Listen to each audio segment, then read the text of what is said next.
Good morning. Tayo ngayon maghintay ng train. Dala na natin yung mga tools.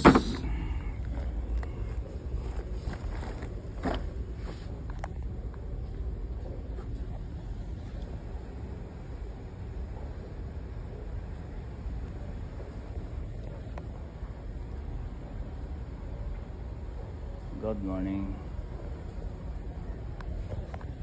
Between St. Clair West and St. Andrew stations will end tonight at 11 p.m. due to track work.